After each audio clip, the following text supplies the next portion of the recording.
Halo semua, terima kasih sudah datang ke acara Creative Talk Co-Production hari ini. Dan disclaimer dulu nih, kebetulan Mbak Ebe dan Claire itu berhalangan hadir di sini. Jadi kita akan bersama di Zoom bersama mereka, diskusi bareng. Dan aku juga mau sampaikan juga kemungkinan nanti dari Direktorat Film, Musik, dan Media Baru akan datang juga menyusul gitu. Baik, kita mulai sekarang.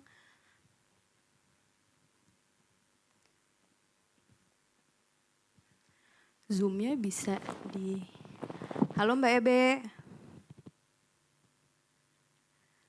Halo. Halo, terima kasih sudah berpartisipasi. Mbak Ebe. Ya. Ya, untuk memulai nih, ini ada teman-teman di Auditorium IV sudah siap untuk berdiskusi dengan Mbak Ebe. Mungkin bisa disapa dulu dan bisa perkenalan dulu Mbak Ebe.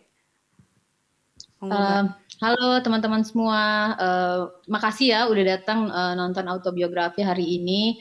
Mohon maaf saya tidak bisa hadir di sana karena saya sedang di Q Cinema Project Market untuk mempresentasikan sebuah project dari Indonesia juga, dari sutradara Lulu Hendra, judulnya Tale of the Land. So ini baru beres market tadi, langsung cepat-cepat untuk bisa menyapa teman-teman semua gitu. Oke, sambil kita nunggu Claire juga, kita langsung diskusi aja kali ya Mbak ya. Aku kayaknya teman-teman penasaran nih Mbak, proses film autobiografi itu awalnya gimana sih dari ide awal sampai akhirnya muter lab, lalu filmnya jadi, syuting itu seperti apa, boleh diceritakan nggak Mbak? Proyeknya sendiri sebenarnya mulai dari awal saya ketemu Makbul untuk membicarakan proyek ini tuh di akhir 2016 gitu. Kita ngobrol di JAB, terus kemudian kita memutuskan untuk kerja bareng. Awal 2017 kita submit ke Torino Film Lab, dan kemudian mulai dari sana proyeknya itu internationally circulated gitu ya. Kita ke beberapa lab yang lain, ada Taste Deadline, kita juga terseleksi ke beberapa project market di Berlinale, di Open Doors, Locarno, dan beberapa project market lainnya gitu.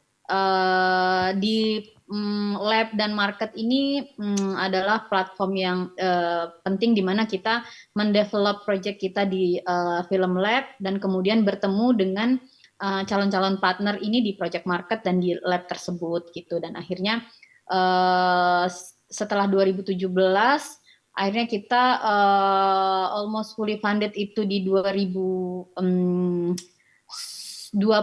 Kita rencana syuting di 2020 itu bulan Juni gitu. Bulan Maret itu beberapa kru yang memang terlibat dari luar gitu udah mesti datang ke Indonesia. Tapi waktu itu lockdown dan akhirnya kita postpone syuting itu sampai tahun 2021 gitu. Jadi kita baru bisa syuting di Mei 2021 dan didistribusikan di 2022 gitu. Kalau untuk co-productionnya sendiri boleh diceritain nggak Mbak, autobiografi itu co-production dengan berapa negara sih?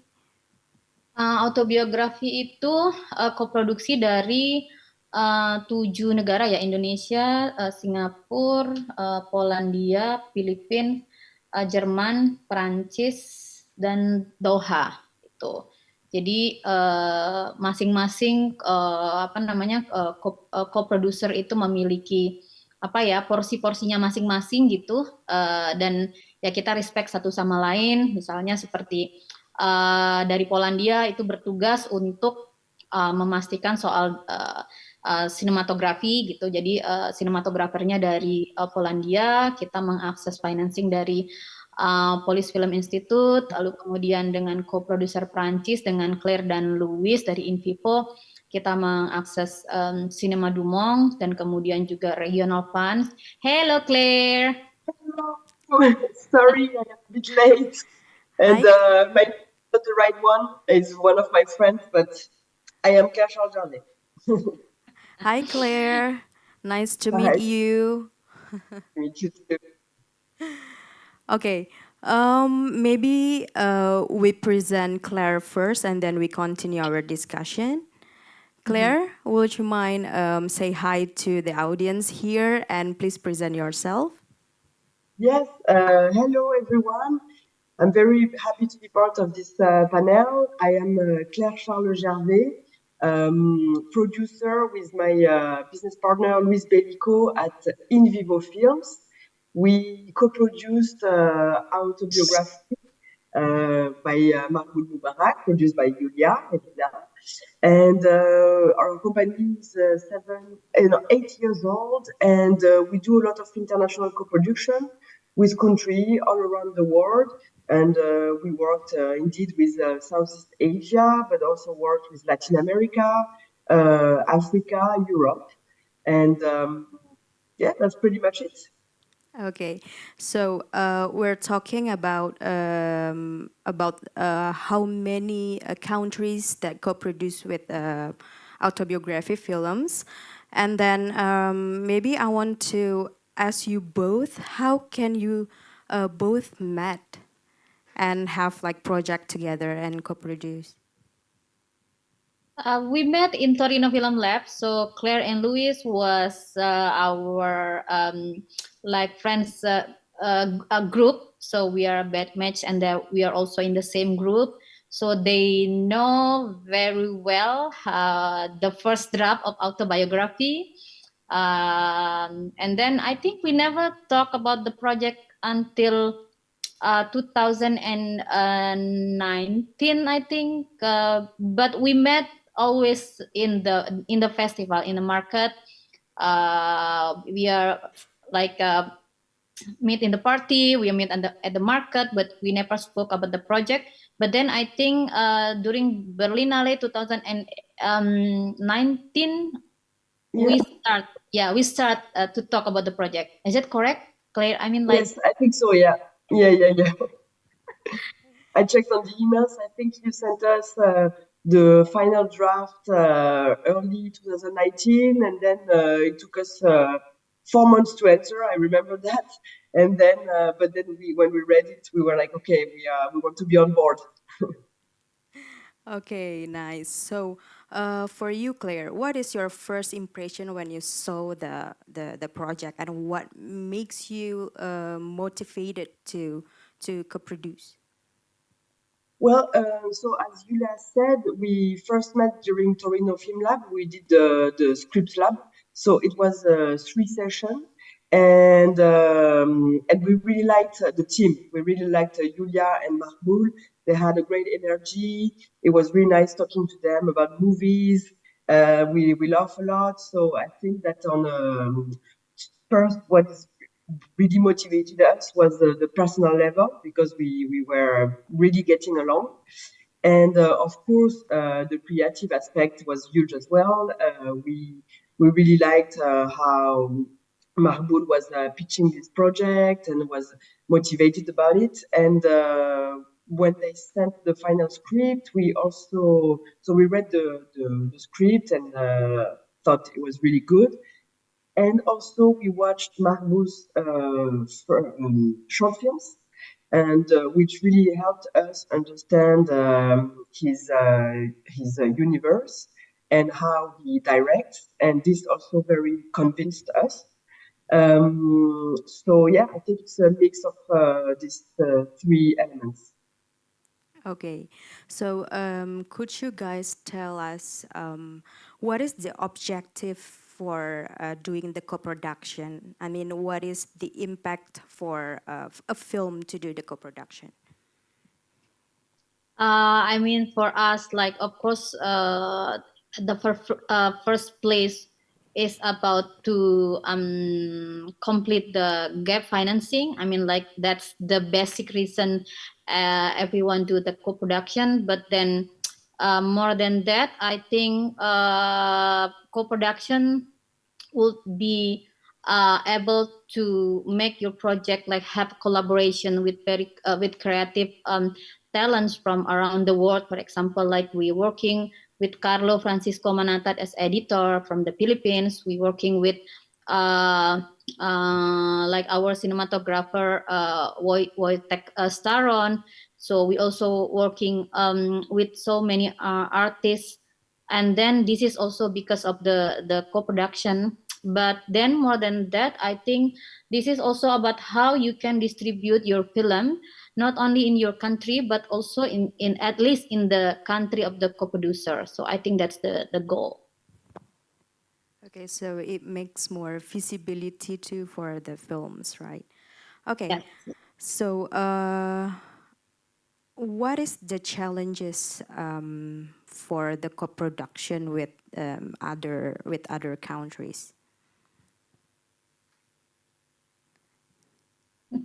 You can answer, Claire. What can I say? The challenges with I kind of want you to start first. Okay, so the challenges, of course, we are different culture, we different time zone. We also have different point of view how to see the project. But I think yeah, this is challenging, but this is also interesting because as long as we can respect each other, I think we can overcome the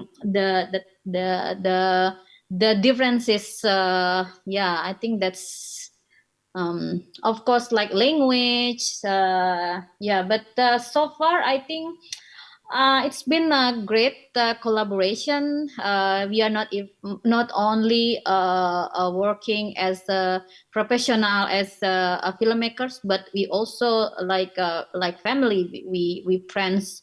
We talk not only about film, but we also talk about something else. So yeah, I think the most important about this is that when we overcome all of this, I think we can be like a long collaborator. So I think me and us kawan-kawan media and in people, I think we are in the level that we can like working as a long collaborator. Yeah, totally. I think communication is the key during co-production, and it's true that it was kind of easy, even if we are in different time zone and we have a jet lag and everything. With Mahboul and Julia, we were very reactive. If we had questions or anything, we could communicate on WhatsApp, and so it wasn't that complicated actually to co-produce. And probably Julia told you guys before, what we did in France was mostly post-production. So once this is organized, we just need to take Marble airplane tickets and Julia airplane tickets. And then when they are in France, it's kind of like a regular post-production. Doesn't There is no difference between a French film and a co-production with Indonesia, because Mahmoud was on site, so it was very convenient. Okay, so could you tell us how the co-production works? I mean, how we can meet the other producer from other countries, and then how it goes with the settlement, means the legal things for the agreement and everything. Could you tell us for that?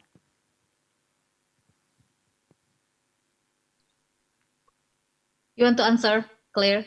Well, I can answer my part, and it's going to be very quick compared to you, because Yuya was definitely the master of all of the producers. But on our side, we were mostly dealing only with Yulia, because she's the main producer. And we actually met the other producers when we were at the premiere in Venice. Yeah, that's Yeah, so it was really, really nice. She managed to gather a really nice crew, and maybe with the other producers, we exchanged like a few emails to sign a production agreement or something like this. But definitely, our relationship was mostly with Julia. Yeah, how we, of course, we have a discussion about the creative. We exchange we send the draft, and then the co-producer they like commenting on the script, and then they also have an input in terms of. So we basically we communicate everything. Of course, we also have agreement. We agree at many things, like with the share with the region that we working on, and then what is the job desk this country or another country or another co-producer. So yeah, I think apart from the creative side, we also agree on some on many things. Yeah, and then we are same page on how for example, like we agree with who the sales agent that we are working on, and then how we which festival that we wants to submit. So yeah, I think all we discuss all everything together, even though sometimes we are not discuss it together because we are seven countries co-production. Somehow like send the email to them, sometimes like we are in the email together. Yeah, so yeah, seperti itu. Okay. So, well, co-production with 7 countries, I guess it's not that easy. So, how will you make one voices for the creative part? I mean, do you really see that, or make it one voices for the you see the audience reference, or basically it's just really it's all about creative, or the audience's reference is also influence the creative decision. I think at the first place, we all agree that we want to support Makbul to make this kind of film, and I think we agree on that uh, page. So I think that's the basic. I think, yeah. Definitely, I think, I mean, what we do is author films. So what we listen to, the voice that we listen the most is really the author. And so it's Mahmoud's decision in terms of creativeness in the script. Okay, Yeah, so yeah. this question is for Claire. Um, can you explain how we can access the French producer? How can we meet the French producer?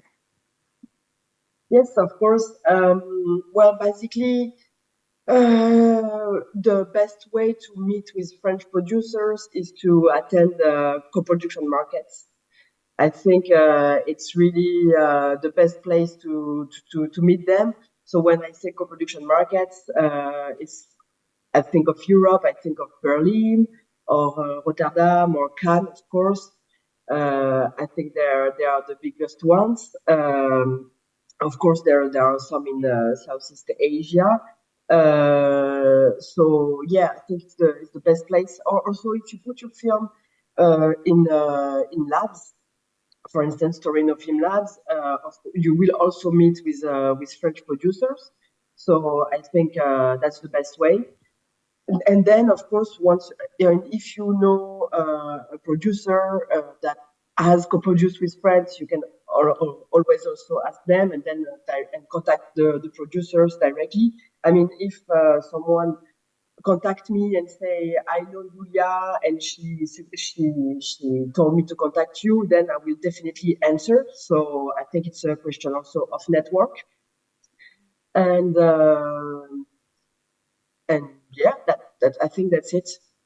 Okay. Yeah, I think I agree with Claire, and then I would like to encourage Indonesian filmmakers, Indonesian producer to submit your project to the lab, to the market, because this is not only you develop your project, but you can meet the partners and this platform, because they are the industry people come to the market.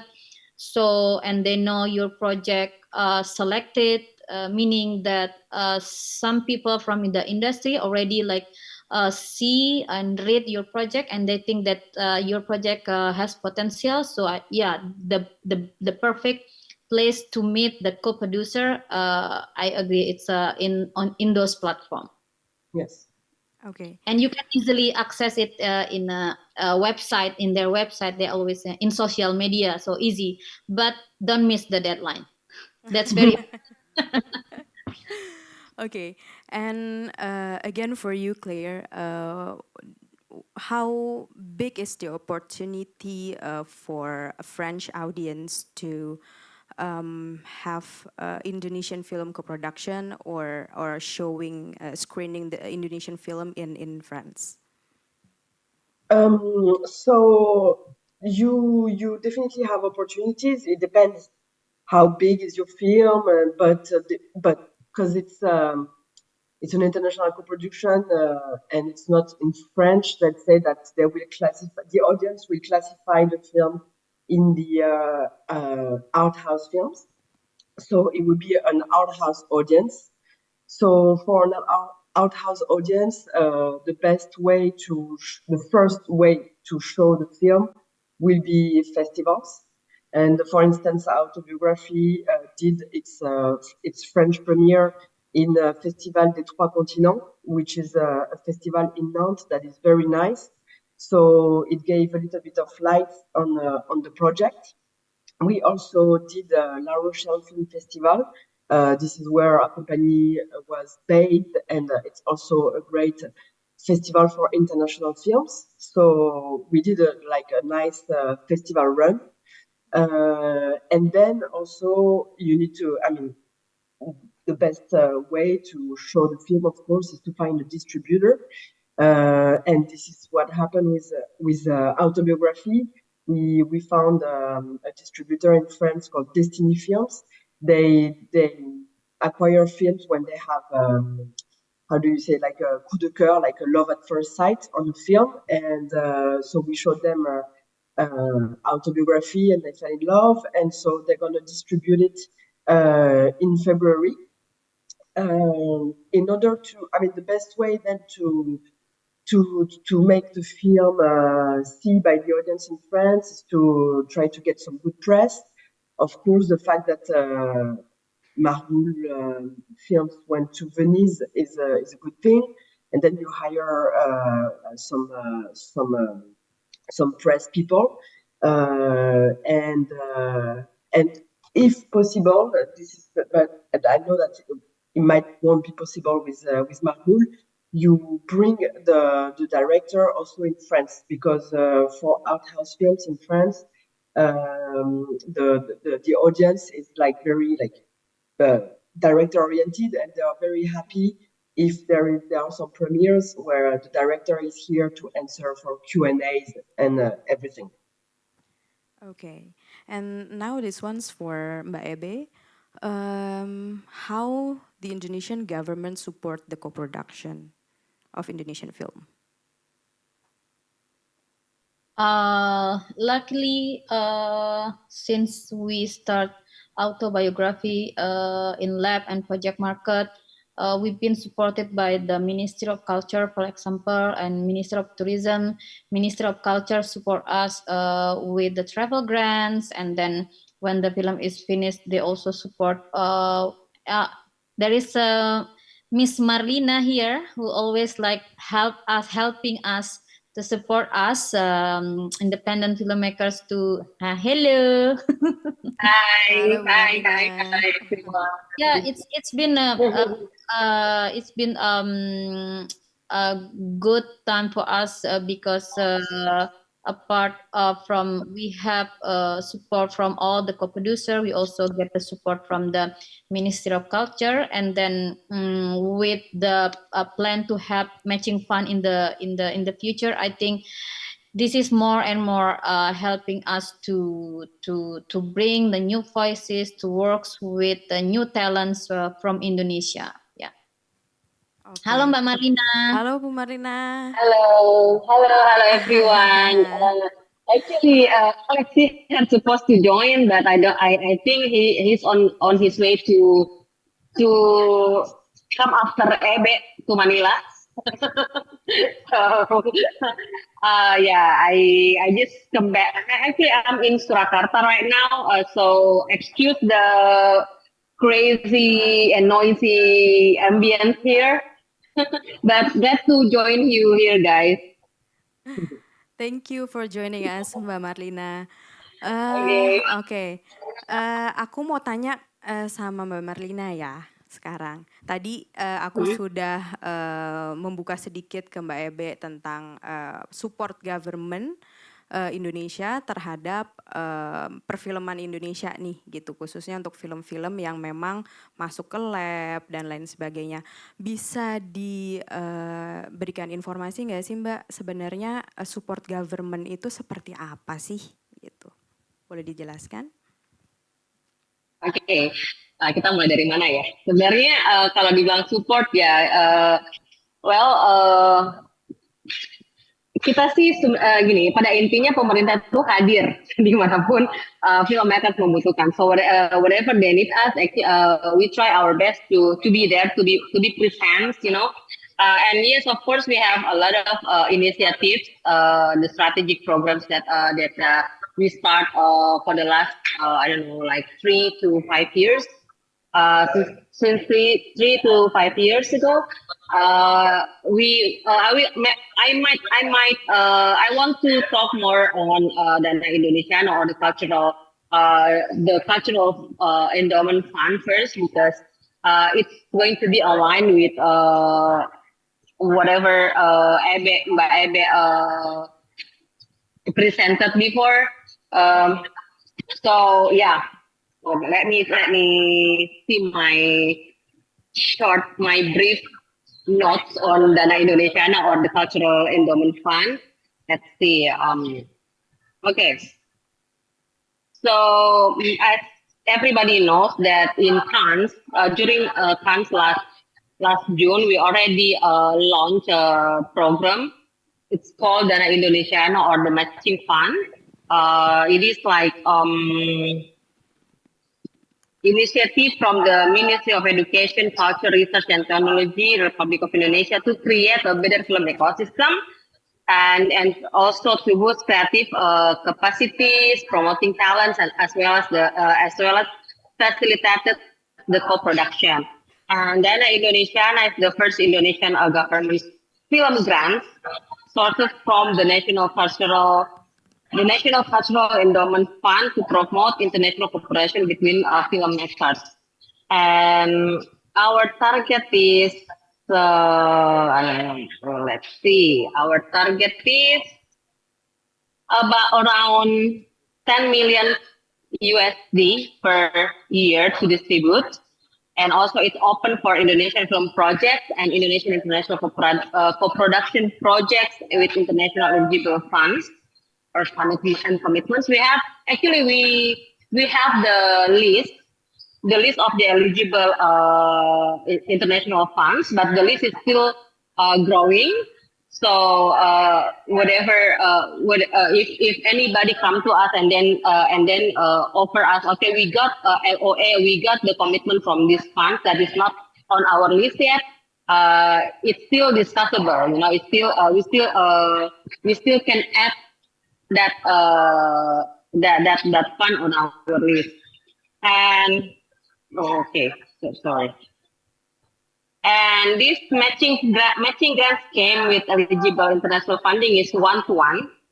So for example, EDEC got 2 or 3 million USD from international funds that is already on our list. the Ministry of Education will directly give them the same amount accumulatively like that. Okay, and it is the fund is available for story development and research, production, post production, or international promotion and distribution incentives. What else? Yeah, I think that's all for the Okay, start. Maybe we can so discuss more about it.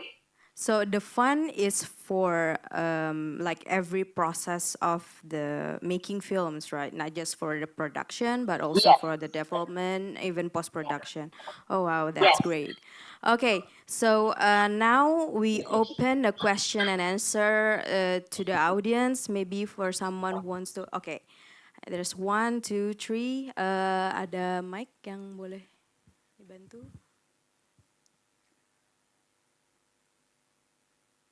Ya, Mbaknya dulu. Silakan, Mbak. Hello, my name is Nashai, and I want to ask for both Mbak Ebe and Miss Claire. Since this is a film co-production between 7 countries, is there any memorable experience during the process? And also, what are the things that the filmmaker should prepare or to expect when they stumble upon the chance for film co-production with another country? Thank you.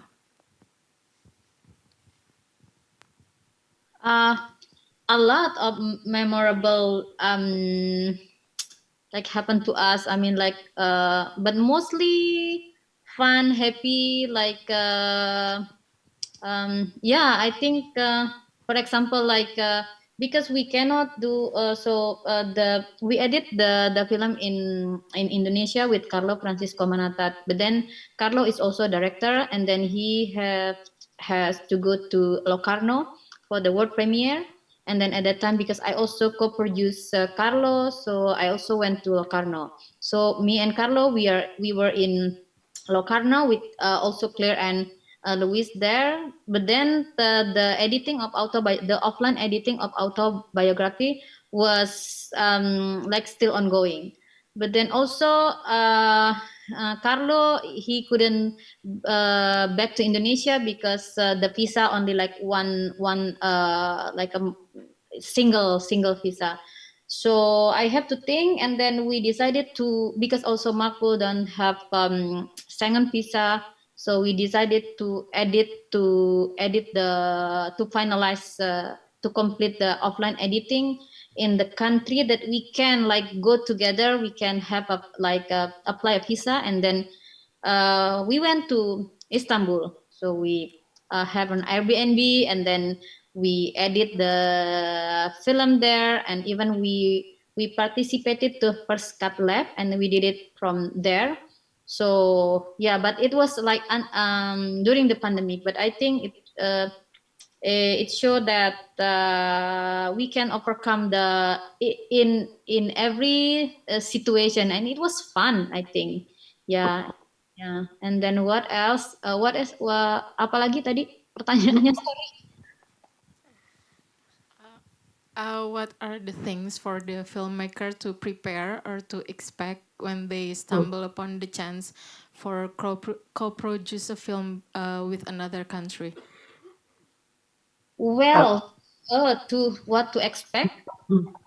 I would say that maybe the director has expect to travel because you, I mean, most of the time when you co-produce, you use some of the money, of course, to do the shooting, but then because in France when we raise money we cannot we can send some, of course, on the shooting, but some has to be spent in France. So Marboul really had to come to France. So I think you need to be ready to spend some weeks or months away from home. Okay. Udah, Mbak? Cukup? Oke, another question. Ya, Mbak yang baju kuning tadi. Udah, duluan.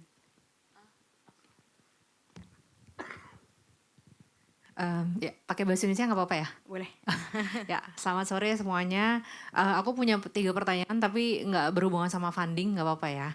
Yang pertama, kenapa Rakib itu nggak dicurigai atas pembunuhan jenderal ataupun waktu sama Agus ya? Karena waktu sama Agus kan dia bajunya itu ketara banget pakai baju sersan gitu. Dan orang yang terakhir sama jenderal adalah Rakib. Itu pertama. Kedua, ini ada 2 scene yang agak aku nggak ngerti. Pertama, kenapa Rakib minta Agus ngambil batu di bawahnya, sama kenapa scene waktu jenderal meluk Rakib dari belakang itu agak panjang ya, di shootnya itu agak lama gitu. Terakhir, saya cuma penasaran sama backstory dari bapaknya Rakib sama jenderal, karena kan bapaknya sempat bilang jangan percaya gitu, jangan terlalu percaya, itu aja. Makasih. Ya, mungkin Mbak Ebe bisa jawab. Banyak banget sampai lupa apa aja. Oke, mungkin soal pertama adalah Kenapa ya, Rakib tidak dicurigai ya? ya, ya itu kan juga sering terjadi ya, maksudnya di sekitaran kita gitu, kita iya nggak, bener nggak gitu. Dan tapi sebenarnya yang mau kita putri di sini adalah sebenarnya ini bukan film tentang ini bukan film detektif gitu ya, bukan sesuatu hal yang kita mencari salah apa benar, tapi memang kemudian hal itu yang memungkinkan banget terjadi sehari-hari gitu. Kita lihat aja di sekitaran, di berita lah atau gitu bahwa even udah pasti siapa yang melakukan, bisa saja tidak apa maksudnya juga tidak terdeteksi, orang mungkin juga tidak mau tahu, orang juga mungkin takut gitu, orang juga mungkin punya posisi sendiri gitu. Jadi di sana sih gitu. Jadi ini memang bukan film yang mau menyelesaikan persoalan kriminalnya di mana gitu. Terus yang kedua tadi soal Agus Rakib Agus ngambil batu, Mbak. Ya sebenarnya kan Rakib menikmati kekuasaan ya gitu, dan seperti sebenarnya itu juga dekat dengan kita gitu loh. Ketika kita mencicipi kekuasaan kan kita mau exercise lebih dan lebih gitu, dan seperti itulah gitu loh. Ketika dengan seragamnya Rakib meminjam kekuasaan dari Purna gitu, sebenarnya ini bukan kekuasaan yang dia miliki karena dia tidak punya kekuasaan apa-apa, ya dia mengeksersis itu gitu. Terus yang lainnya tadi apa? Kenapa jenderal meluk Rakib lama? Ya silakan dipikirkan aja, sebenarnya ini kan suspense ya gitu. Jadi memang kita ingin arahnya ke sana gitu. Bagaimana mensituasikan bahwa memang ya sesuatu akan terjadi gitu, sesuatu akan terjadi, dan pada saat itu ya mereka berburu aja gitu. Jadi sebenarnya tidak ada intensi apa-apa, tapi dalam konteks untuk menjaga suspense dari film ini tuh eksekusinya seperti itu gitu. Satu lagi, backstory dari Bapak dan Jenderal itu seperti apa? Jadi keluarga Rakib ini kan turun-temurun bekerja di tempatnya Purna gitu ya, seperti dibilang bahwa kakeknya kerja untuk bapaknya Jenderal, terus kemudian si bapaknya Purna bekerja untuk Pak Purna, terus kemudian sekarang Rakib bekerja untuk Pak Purna gitu.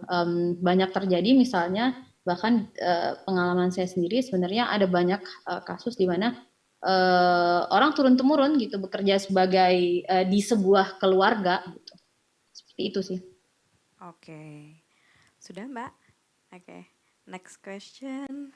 Tadi di depan duluan Masnya.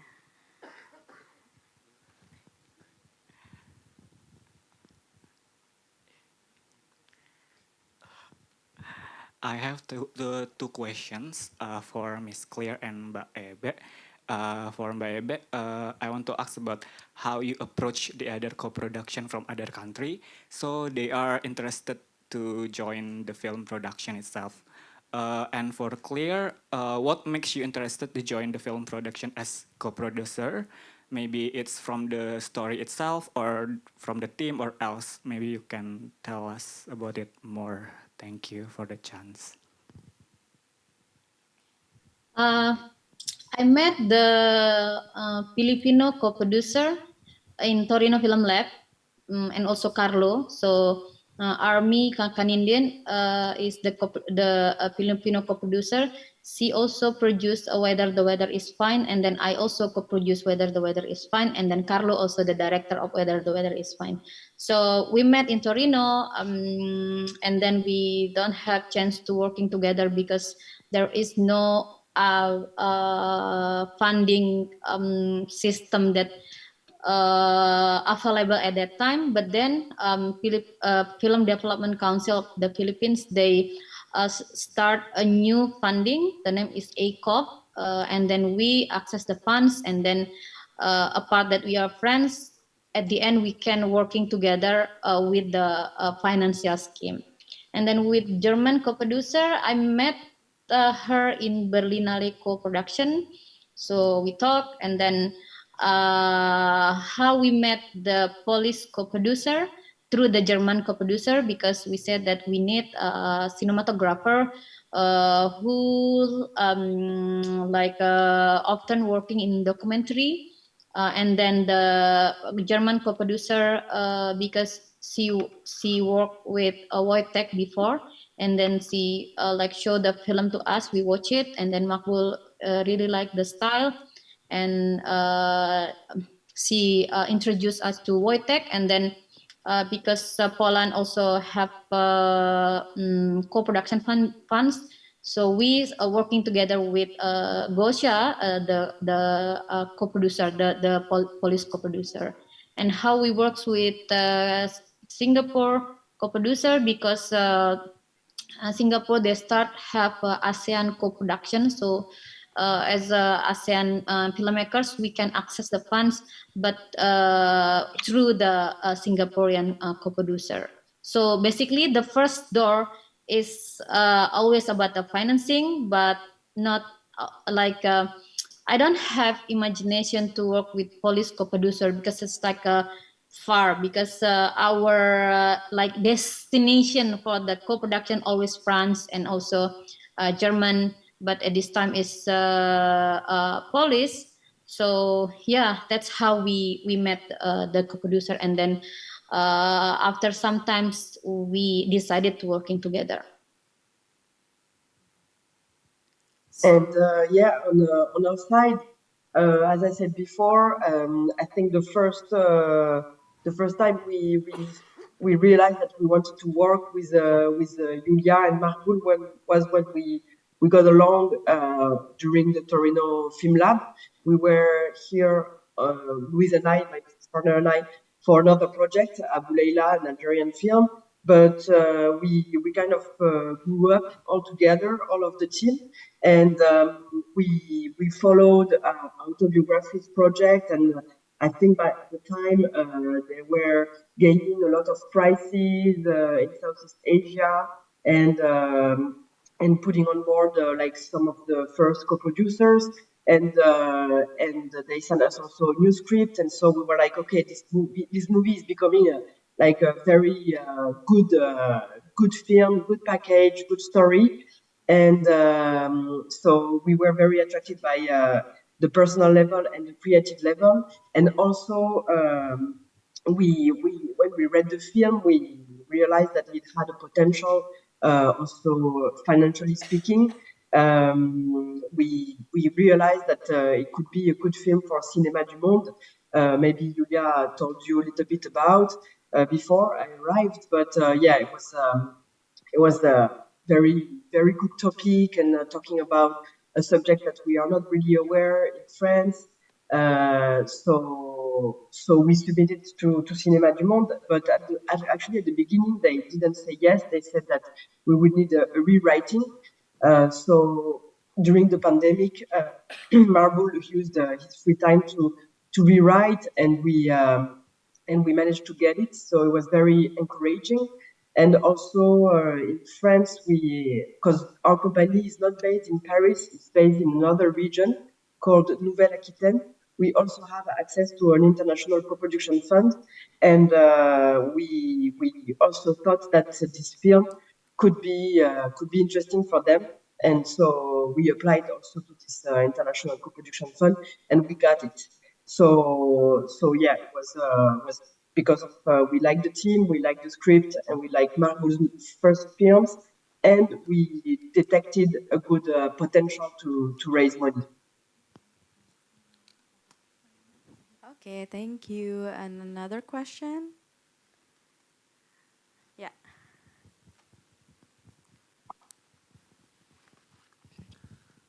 Oke, jadi terima kasih atas kesempatannya dan saya ingin izin menanyakan menggunakan bahasa Indonesia ke Mbak Ebe. Jadi selama menonton autobiografi itu saya merasakan film tersebut memiliki dalam tanda kutip kemiripan dengan satu film tertentu yang berjudul Seperti Dendam Rindu Harus Dibayar Tuntas. Mungkin kemiripan di sini dalam hal penggunaan bahasa baku yang formal, terus kayak dalam beberapa set syuting juga saya melihat ada kemiripan. Terus pesan sosial yang ingin disampaikan juga saya melihat ada kemiripan gitu. Nah, jadi pertanyaan saya adalah apakah memang Seperti Dendam Rindu Harus Dibayar Tuntas merupakan salah satu inspirasi dalam pembuatan film autobiografi? Dan kalaupun misalnya tidak dijadikan inspirasi, apakah ada karya-karya tertentu yang dijadikan inspirasi dan memberikan pengaruh besar dalam pembuatan film ini? Terima kasih. Cerita autobiografi ini sebenarnya juga sebenarnya terinspirasi dari pengalaman personalnya Makbu sendiri ya, di mana secara spesifik sebenarnya pengalaman bersama ayahnya gitu, karena semua keluarga Makbul bekerja di pemerintahan gitu, dan hal-hal seperti ini gitu loh, ketegangan seperti ini antar kuasa antara ini kan jadi sebenarnya soal power ya, jadi ada kuasa antara orang yang bekerja dengan yang dipekerjakan, itu ada relasi antara orang tua dan anak muda, dan kemudian ini sebenarnya terinspirasi dari masa kecilnya Makbul gitu. Dan kenapa misalnya merasa ada kemiripan dengan misalnya seperti Dendam, saya rasa kaitannya ada dengan situasi yang kita alami ya, bahwa sebenarnya cerita-cerita seperti ini, seperti autobiografi, seperti Dendam Rindu Harus Dibayar Tuntas, adalah cerita yang sangat dekat dengan kita gitu. Misalnya penonton di luar Indonesia bisa menangkap layer soal relasi antara bapak dan anak gitu misalnya. Tetapi kemudian emang di Indonesia ada banyak layer yang kemudian bisa tertangkap gitu loh. Bagaimana kita sebenarnya tiba-tiba kita merasa bahwa seseorang yang berseragam itu memiliki power yang lebih gitu, dan hal-hal seperti ini sebenarnya ya ini sudah manifestasi dari sekian lama kehidupan di Indonesia gitu. Bagaimanapun selama 32 tahun kita ada di bawah diktatorship yang membuat kita menjadi tercipta mindset seperti ini. Itu sih kira-kira. Okay, thank you very much for all speakers. Before we close this discussion, could you have like some message or tips, some last words for our audience, for our filmmaker and producers in Indonesia? Here you go for Mbak Ebe, Claire, and Mbak Marlina. Apa ya? Buat teman-teman yang ingin mengakses koproduksi, ya ini adalah saat yang sangat menyenangkan sebenarnya untuk industri film Indonesia. Karena ada banyak sekali opportunity, ada banyak sekali kesempatan yang bisa dimanfaatkan gitu, dan kita berada dalam dunia di mana sekarang kita harus berkolaborasi ya gitu untuk mencapai artwork yang lebih baik, yang lebih bagus. Kita perlu kolaborasi dan untuk saat ini sangat memungkinkan. Jadi mengakses ruang-ruang untuk bisa berkoproduksi menurut saya adalah jalan yang paling pas, paling mudah dan paling memungkinkan gitu untuk melakukan koproduksi ini gitu sih. Okay, Claire, do you have some last words? Yes, I would like to say that actually I feel that in France there's not a lot of Indonesian films.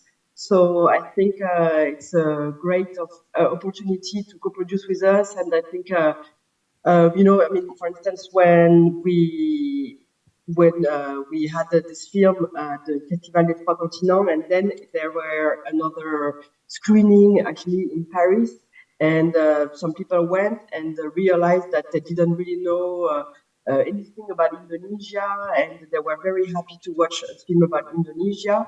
So I think the French audience is willing to discover more about films over there. So yes, come to us, call any co-producers. I think they're a great opportunity, and that the French audience will like it. Okay, thank you, Claire. And last one, Mbak Marlina. Okay. First of all, I want to send my appreciation to the Indonesian filmmakers. Recently, we have a lot of high quality Indonesian films yang berprestasi nationally and worldwide. Jadi saya sebagai program dari Direktorat Perfilman Musik dan Media itu sangat mengapresiasi dan sangat bangga dengan kerja keras dari teman-teman sinias Indonesia. Dan setuju dengan tadi statementnya Mbak Ebe. Sekarang waktu yang tepat untuk memulai berjejaring secara internasional karena pemerintah pun juga sangat suportif untuk hal ini ya. Dan untuk mengakses dana Indonesiana silakan ke lamannya danaindonesiana.kemdikbud.go.id. Thank you. Okay, thank you very much, Mbak Ebe, Claire, and Mbak Marina. Hope to see you soon again. So, thank you very much. Terima kasih juga untuk para audiens yang sudah datang di sini. Untuk 3 pertanyaan pertama, nanti bingkisannya bisa langsung diambil di luar ya. Untuk itu saya tutup diskusi hari ini. Untuk dapat program-program lain di Festival Sinema Perancis tahun ini, itu bisa diakses di e-katalog di depan, bisa di scan QR code-nya atau di website kami. Terima kasih banyak, selamat sore. Bye guys. Bye. Bye Claire. Bye, Bye Marlina. Bye Claire, bye Be. bye, Marlina.